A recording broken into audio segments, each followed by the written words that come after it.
In a forgotten market deep in southern Nigeria, a woman stirred her stew with something no one could explain. Her hands were clean, her pots were clean, but the taste made grown men cry, and every morning before cooking, she would squeeze her red underwear over the pot. The stew was sweet, but the secret was sour. Otakpo Market was loud, dirty, crowded, just like any other old market in Nigeria. People came from different villages nearby to sell meat, rice, clothes, even prayers. Then one day, a woman showed up with a single pot and a small bench. Nobody knew her name at first. They just called her the new woman. Later, they called her Mama Putu. She didn't say much. She didn't bargain. She just sold food. Rice and stew. Simple. But what came out of her pot didn't taste like normal stew. It was something else. Within days, her line grew longer than any other seller in the market. Okada riders, rich women, university boys, even pastors, they all lined up for a plate from Mama Putu. Her stew was red, thick, and it smelled like nothing else in that market. Spicy, yes, but also addictive. Some said it reminded them of home. Others said it gave them strange dreams.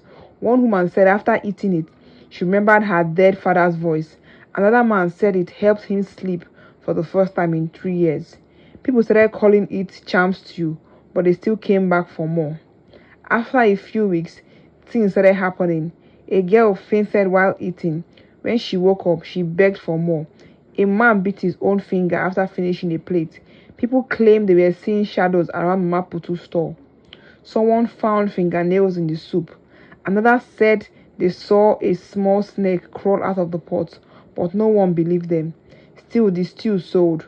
And Mama Putu, she never looked tired, always calm, always quiet, always wearing the same wrapper, and always a red scarf tied tight on her head.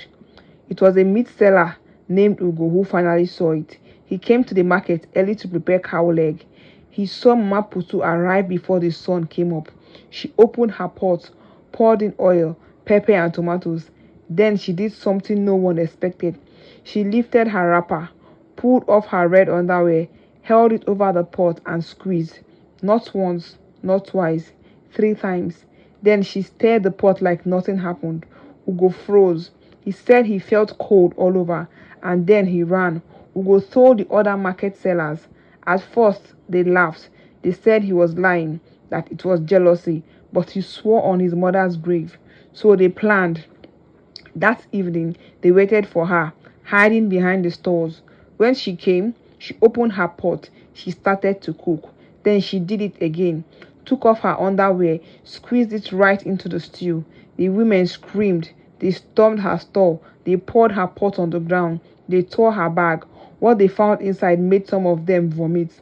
Inside her bag were over 20 used panties, all stained, some still wet, different sizes, different colors. Some looked like they came from graves. They beat her, dragged her to the chief, and made her confess. She said an old woman in her village told her that using underwear in stew would bring her customers, that it would tie their souls to her food, and it worked.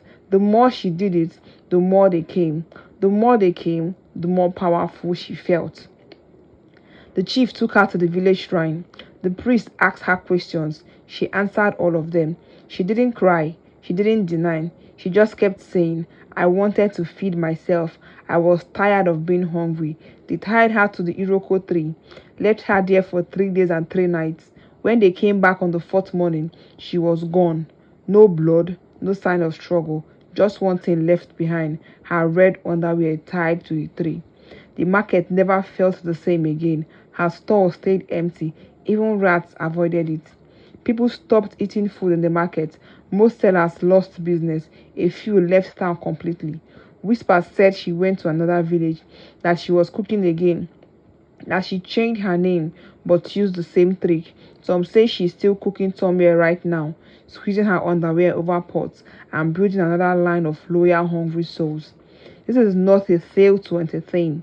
It is a warning. Hunger can make people do strange things, and not everything sweet is clean. If a stew tastes too good to be true, maybe it is just saying. I hope you enjoyed the story, and if you did, please like, follow, Subscribe to this channel. Tell me what you understood. Thank you.